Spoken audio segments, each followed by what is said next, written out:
السلام علیکم ورحمۃ اللہ وبرکاتہ۔ چھپتر پچھلے لیکچر میں ہم نے علم کا موضوعاتی مطالعہ جو تھا، علم کی فرضیت، اہمیت، ایک حصول علم کی اہمیت، علم کی فضیلت، وہ موضوعاتی مطالعہ ہم نے کمپلیٹ کر لیا تھا، ٹھیک ہے۔ اور اسی موضوعاتی مطالعے کا انشاءاللہ کل ٹیسٹ ہوگا، علم والے موضوعاتی مطالعہ کا۔ وہ جو تینوں پیج ہیں نا، وہ آپ نے اچھی طرح سے یاد کر لینا ہے، انشاءاللہ اسی کا ٹیسٹ ہوگا۔ اچھا، تو آج ہم پڑھنے جا رہے ہیں زکوٰۃ۔ موضوعاتی مطالعہ ہے چوتھا، زکوٰۃ والا۔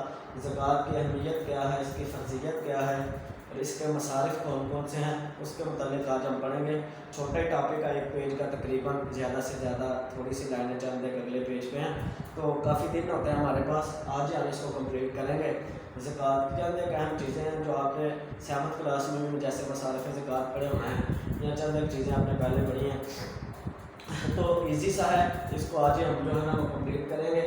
زکوٰۃ کا موضوعاتی مطالعہ سب سے پہلے ہے فرضیت۔ فرضیت میں سب سے پہلے نا معانی لکھے ہوئے ہیں جی، ٹھیک ہے۔ زکوٰۃ کا معنی کیا ہے؟ زکوٰۃ کا معنی ہوتا ہے پاک ہونا، ٹھیک ہے۔ کس کے لیے پاک ہونا؟ جو اپنا ایسا شخص ہے جس پر مال اتنا زیادہ ہو چکا ہے کہ وہ زکوٰۃ کے نصاب کو پہنچتا ہے، ٹھیک ہے۔ جیسے سونے کا نصاب ہے 7.5 تولے، یا چاندی کا نصاب ہے 52.5 تولے۔ جس کے پاس اس مقدار میں سونا چاندی یا پیسے وغیرہ ہوں تو اس پر زکوٰۃ فرض ہے، اور اس پر تقریباً 1 سال کم از کم گزر جائے، ٹھیک ہے۔ تو جس کے پاس اس لحاظ سے مال ہے نا، وہ مال کی زکوٰۃ اگر دیتا ہے تو اس کا مال جو ہے وہ پاک ہے، اس لیے زکوٰۃ کا مطلب ہوتا ہے پاک کرنا۔ زکوٰۃ جو ہے انسان کے مال کو پاک کر دیتی ہے۔ جو بندہ اس مقدار میں اس کے پاس مال ہے لیکن پھر بھی وہ زکوٰۃ نہیں دیتا تو سمجھے کہ میرا مال جو ہے وہ پاک نہیں ہے۔ دوسرا ہے زکوٰۃ کا مطلب ہوتا ہے بڑھنا، ٹھیک ہے، مال کا بڑھنا ہے۔ عام لوگ اس وجہ سے پریشان ہوتے ہیں کہ زکوٰۃ دینے کی وجہ سے مال کم ہو جائے گا، مال میں کمی ہوگی۔ نہیں، زکوٰۃ کا مطلب ہی بڑھنا ہے۔ زکوٰۃ دینے کی وجہ سے انسان کا مال بڑھتا ہے، زیادہ ہو جاتا ہے، کیونکہ جو لوگ اللہ کی راہ میں خرچ کرتے ہیں نا، اللہ کا وعدہ ہے من ذا الذی یقرض اللہ قرضا حسنا فیضاعفہ لہ اضعافا کثیرہ۔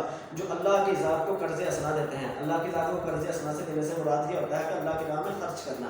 جو اللہ کی راہ میں خرچ کرتے ہیں نا، اللہ ان کو بڑھا چڑھا کر دگنا چگنا عطا کرتے ہیں، تو اس لیے زکوٰۃ جو دیتا ہے اس کا مال بڑھتا ہے۔ تیسرا اس کا معنی ہے نشو و نما پانا، یہ بھی تقریباً بڑھنے کے معنی میں استعمال ہو جاتا ہے کہ یہ آہستہ آہستہ بڑھتا ہے زکوٰۃ ادا کرنے کی وجہ سے۔ اچھا، زکوٰۃ کے 3 معنی ہو گئے، پاک ہونا، نشو و نما پانا اور بڑھنا، ٹھیک ہے۔ اگر میں نے لکھا ہوا فرضیت، زکوٰۃ فرض کس پر ہے وہ میں نے آپ کو بتا دیا کہ جس کے پاس 7.5 تولے سونا یا 52.5 تولے چاندی یا اس کے مقدار میں پیسے وغیرہ ہوں تو ایسے شخص پر جو ہے وہ زکوٰۃ فرض ہے۔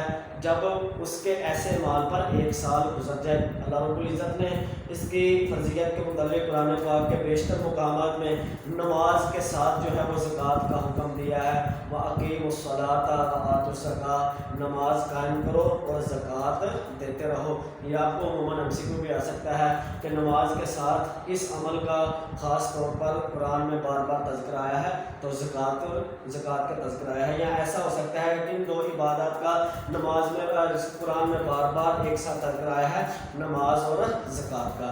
اچھا، اس کے بعد ہے اہمیت۔ نماز کی اہمیت کے متعلق آپ کتاب میں دیکھیں گے کہ سب سے پہلے ایک واقعہ لکھا ہوا ہے کہ نبی کریم صلی اللہ علیہ وسلم کے پاس ایک گروہ آیا، ایک قافلہ آیا، اس نے آ کر نبی کریم صلی اللہ علیہ وسلم سے اسلام کی تعلیمات کے متعلق پوچھا کہ اسلام کی تعلیمات کیا ہیں۔ تو نبی کریم صلی اللہ علیہ وسلم نے سب سے پہلے نماز کا حکم فرمایا، اور اس کے بعد نبی کریم صلی اللہ علیہ وسلم نے زکوٰۃ کا تذکرہ فرمایا تھا۔ یعنی اتنی اہمیت ہے زکوٰۃ کی کہ آپ نے نماز کے بعد زکوٰۃ کی طرف توجہ دلائی ہے۔ اس کے بعد میں نے لکھا ہوا ہے زکوٰۃ ادا کرنے والوں کے خلاف کیا جو ہے نا وہ صحابہ کرام کا طرز عمل رہا ہے۔ نبی کریم صلی اللہ علیہ وسلم کی رحلت کے بعد جو ہے کچھ لوگ ایسے تھے جنہوں نے زکوٰۃ ادا کرنے سے انکار کر دیا تھا۔ تو جب ایسی صورتحال پیش آئی تو حضرت ابو بکر رضی اللہ تعالی عنہ نے ایسے لوگوں کے خلاف اعلان جہاد کر دیا کہ جو لوگ زکوٰۃ نہیں دیں گے میں ایسے لوگوں کے خلاف جہاد کروں گا۔ یعنی زکوٰۃ کی اتنی اہمیت ہے کہ حضرت ابوبکر صدیق رضی اللہ تعالیٰ عنہ نے زکوٰۃ ادا نہ کرنے والوں کے خلاف اعلان جنگ کر دیا تھا کہ ایسے لوگ جو صاحب زکوٰۃ ہیں، جو صاحب نصاب ہیں، زکوٰۃ دینے کے اہل ہیں، وہ نہیں دیں گے تو میں ان کے خلاف جہاد کروں گا۔ تیسری چیز میں نے کہا قرآن پاک میں اللہ رب العزت نے قرآن پاک میں جو ہے اس کے متعلق جو ہے وہ وعید سنائی ہے کہ جو لوگ اپنا زکوٰۃ ادا نہیں کرتے ان کے متعلق اللہ رب العزت نے 10ویں پارے سورہ توبہ میں فرمایا ہے والذین یکنزون الذهب والفضة ولا ينفقونها في سبيل الله فبشرهم بعذاب أليم يوم يحمى عليها في نار جہنم فتقوى بها جباههم وجنوبهم وظهورهم لمبی آیت ہے اور آگے اللہ رب العزت نے فرمایا ہے کہ جو لوگ سونے اور چاندی کو ذخیرہ کر کے رکھتے ہیں، سینت کر رکھتے ہیں، جمع کر کے رکھتے ہیں، ٹھیک ہے، والفضة ولا ينفقونها في سبيل اللہ، اس کو اللہ کی راہ میں خرچ نہیں کرتے، اس کی زکوٰۃ ادا نہیں کرتے، تو اللہ فرماتے ہیں فبشرهم بعذاب علیم، ایسے لوگوں کو دردناک عذاب کی خبر سنا دیجئے۔ کیسا زبردست عذاب ہوگا، کیسا دردناک عذاب ہوگا؟ اگلی آیت میں اللہ رب العزت نے فرمایا یوم یحمى علیہا فی نار جہنم، روز قیامت جو ہے ان کے اس سونا چاندی کو، اس مال کو جہنم کی آگ میں تپایا جائے گا، گرم کیا جائے گا، فتقوى بها جباہهم وجنوبهم وظہورهم، تو پھر اس گرم کیے ہوئے تپائے ہوئے سونا چاندی یا دیگر مال سے ان کے چہروں کو داغی کیا جائے گا، چہروں کے اوپر لگایا جائے گا، ان کی پشتوں پر، ان کے پہلوؤں پر لگایا جائے گا، ٹھیک ہے، اور کہا جائے گا ھذا ما کنزتم لانفسکم، یہی وہ مال ہے جو تم دنیا میں جمع کرتے رہے ہو، فذوقوا ما کنتم تکنزون، جو تم نے دنیا میں خزانہ کیا ہے نا، جمع کرتے رہے ہو، زکوٰۃ نہیں دیتے رہے ہو، چکھو آج اس کا عذاب، دیکھو کتنا برا عذاب ہے۔ اس لیے قرآن نے زکوٰۃ ادا نہ کرنے والوں کے خلاف سخت وعید سنائی ہے کہ اللہ رب العزت ایسا ان کو دردناک عذاب دیں گے۔ اس لیے قرآن نے اس آیت سے زکوٰۃ کی اہمیت کو اجاگر فرمایا ہے۔ تیسری چیز ہے معاشرتی اہمیت، زکوٰۃ سے معاشرہ جو ہے وہ ترقی کرتا ہے، کوئی بھی معاشرہ ہے زکوٰۃ کی وجہ سے وہ فلاح و بہبود کی راہ پر گامزن ہو جاتا ہے، کیونکہ ایک زکوٰۃ ہی ہے جس کی وجہ سے معاشرے کے جو مفلس لوگ ہوتے ہیں، جو غریب لوگ ہوتے ہیں، ان کی کفالت ہو جاتی ہے، ان کا بھی گزر بسر اچھے سے ہونا شروع ہو جاتا ہے، ٹھیک ہے، یہ زکوٰۃ ہی ہے جس کی وجہ سے نفرتوں کا خاتمہ ہو جاتا ہے، اور اسی کی وجہ سے ہی محبت کے جذبات جو ہیں وہ عموماً پروان چڑھتے ہیں، کیونکہ زکوٰۃ جب بڑے طبقے کے لوگ زکوٰۃ ادا نہیں کرتے، زکوٰۃ نہیں دیتے، تو جو غربا لوگ ہیں ان کے دلوں میں نفرت پیدا ہوتی ہے کہ یہ اتنا صاحب مال شخص ہے، اتنا صاحب وسعت شخص ہے، یہ زکوٰۃ کیوں نہیں دیتا تاکہ ہماری کفالت ہو سکے۔ اور اسی طرح جو ہے اسی طرح جو لوگ زکوٰۃ ادا کرتے ہیں، تو جب زکوٰۃ ادا کرتے ہیں تو ایسے لوگوں کے متعلق، زکوٰۃ ادا کرنے والوں کے متعلق غربا لوگوں کے دلوں میں محبت کے جذبے پروان چڑھتے ہیں، اور یہ زکوٰۃ کی اتنی معاشرتی اہمیت ہے کہ زکوٰۃ کے ادا کرنے سے مال جو ہے وہ گردش میں رہتا ہے، جو ہے دولت چند ہاتھوں میں، امیر لوگوں کے ہاتھوں میں اکٹھی ہونے کے بجائے یہ زکوٰۃ جو ہے یہ گردش کرتی ہے، چلتی پھرتی رہتی ہے۔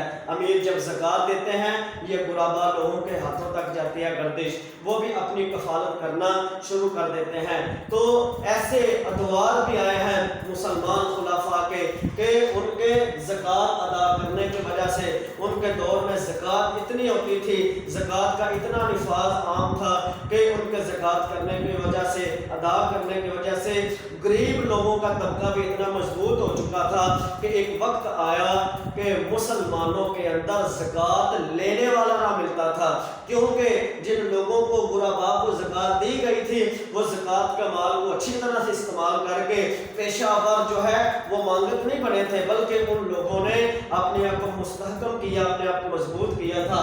کیونکہ معاشرتی اہمیت یہی تقاضا کرتے ہیں زکوٰۃ کی کہ زکوٰۃ کی وجہ سے مال گردش میں آئے گا، اور گردش میں آنے کی وجہ سے غریب اور مفلس لوگوں کی کفالت ہو جائے گی۔ اگلا ٹاپک ہے اس کے اندر مصارف زکوٰۃ، کن لوگوں پر زکوٰۃ کا مال صرف کیا جا سکتا ہے۔ مصارف زکوٰۃ جو ہیں وہ 8 ہیں، یہ مشہور MC کو آ سکتا ہے آپ کو، مصارف زکوٰۃ کتنے ہیں؟ 8، ٹھیک ہے۔ مصارف زکوٰۃ میں سب سے پہلے ہیں فقراء، فقیر کی جمع ہے، فقراء لوگوں کو زکوٰۃ دینی چاہیے، ان کو فرض جو ہے نا زکوٰۃ کا مال واجب ہے، لگتا ہے ان کو۔ دوسرا ہے مساکین، مساکین کو زکوٰۃ دینی چاہیے۔ تیسرا ہے عاملین، عاملین کہتے ہیں ایسے لوگ جو زکوٰۃ کا مال اکٹھا کر رہے ہیں یا زکوٰۃ کے محکمے میں کام کرتے ہیں، تو ایسے لوگوں کو پر بھی زکوٰۃ کا مال جائز ہے، یہ کھا سکتے ہیں زکوٰۃ کے مال کو ایک حد تک جو مقرر کیا گیا ہے۔ اس کے بعد ہے تالیف قلب، تالیف قلب سے مراد ہے کہ وہ لوگ جو اپنے پچھلے دین چھوڑ کر دیگر مذاہب سے آئے ہیں، عیسائی تھے پہلے، ہندو تھے یا سکھ تھے یا کسی بھی مذہب سے تعلق رکھتے تھے، انہوں نے اپنا وہ مذہب چھوڑا اور دین اسلام میں داخل ہو گئے، تو ایسے لوگوں کے جو نئے نئے مسلمان ہوئے ہیں ان کی دل جوئی کے لیے اسلام نے یہ قانون نافذ کیا ہے کہ ان کو بھی مصارف زکوٰۃ میں شامل کیا ہے، ان کو بھی زکوٰۃ دی جا سکتی ہے۔ پانچواں ہے رقاب، رقاب کا مطلب ہوتا ہے گردن چھڑانا یا گردن آزاد کروانا۔ ایسے لوگ، اب تو ایسا نہیں ہے لیکن تب ایسا ہوتا تھا کہ کچھ لوگ جو تھے وہ غلاموں کی طرح لوگوں کے پاس کئی سال جو ہیں وہ زندگی بسر کر جاتے تھے، ان کی غلامی میں رہتے تھے، حتیٰ کہ اپنی جو ہے نا ہوش موت بھی ان کی غلامی میں گزر جاتی تھی۔ تو اسلام کا یہ نفاذ تھا کہ اسلام نے جو ہے زکوٰۃ کے نظام کو جب بنایا تو اسلام نے مصارف زکوٰۃ میں رقاب کو شامل کیا کہ زکوٰۃ کے مال سے آپ کسی مسلمان مجبور غلام کی گردن آزاد کروا سکتے ہیں، اس کو چھڑا سکتے ہیں۔ چھٹا ہے غارمین، غارمین کا مطلب ہوتا ہے قرض دار، ایسا شخص جو بہت زیادہ قرضے میں مبتلا ہو چکا ہے، اتنا اس کا جو ہے نا وہ صاحب مال بھی نہیں ہے کہ اپنا قرض اتار سکے، یا ایسے وسائل بھی نہیں ہے اس کا ایسا کاروبار بھی نہیں ہے کہ وہ اپنا قرضہ اتار سکے، تو ایسے شخص کو بھی زکوٰۃ دینا چاہیے۔ اس کو بھی قرآن نے مصارف زکوٰۃ میں شامل کیا ہے۔ ساتواں ہے فی سبیل اللہ، اللہ کی راہ میں جو لوگ میدان جہاد میں نکل چکے ہیں ان کو جو ہے وہ زکوٰۃ کا مال لگ جاتا ہے، ان کو مصارف زکوٰۃ میں شامل کیا گیا ہے۔ آٹھواں ہے ابن السبیل، مسافر، مسافر ایسا بھی ہو سکتا ہے جو ہے وہ کافی مجبور ہو سکتا ہے، اس کے پاس اپنے گھر تک پہنچنے کا جو ہے وہ کوئی ذریعہ نہیں ہوگا یا کچھ بھی ہو سکتا ہے، اس کے ساتھ کوئی بھی معاملہ پیش آ سکتا ہے، تو مسافروں کو بھی قرآن نے جو ہے وہ مصارف زکوٰۃ میں شامل کیا ہے، اس کو بھی زکوٰۃ دی جا سکتی ہے۔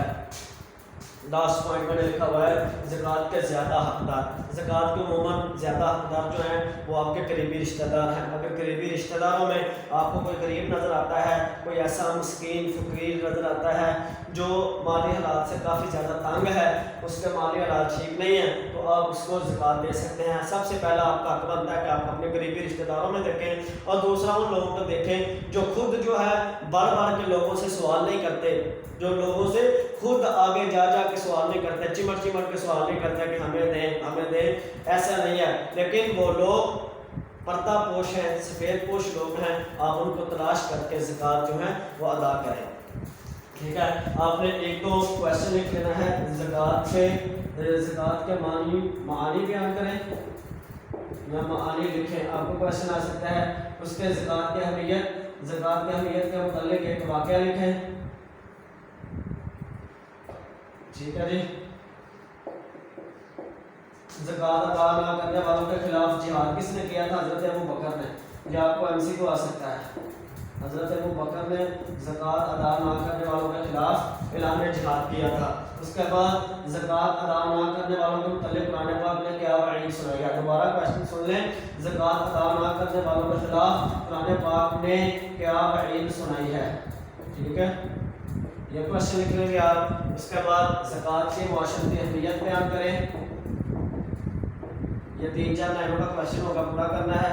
آگے مصارف زکوٰۃ کیا ہیں، مصارف زکوٰۃ کون سے ہیں؟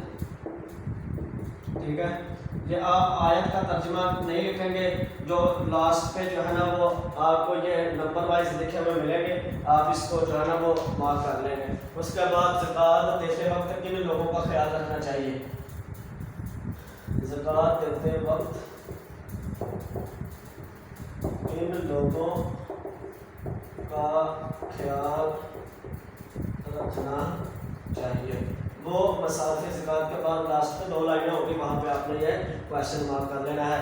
یہ آج کا ہمارا زکوٰۃ کا ٹاپک تھا، یہ آج ہم نے کمپلیٹ کر لیا ہے۔ 4 ہی موضوعاتی مطالعہ جو تھے وہ ہم نے 9th کلاس میں پڑھ لے تھے، 2 ہم نے پری 9th میں پڑھ لیے، 2 ابھی 9th میں پڑھ لیے ہیں۔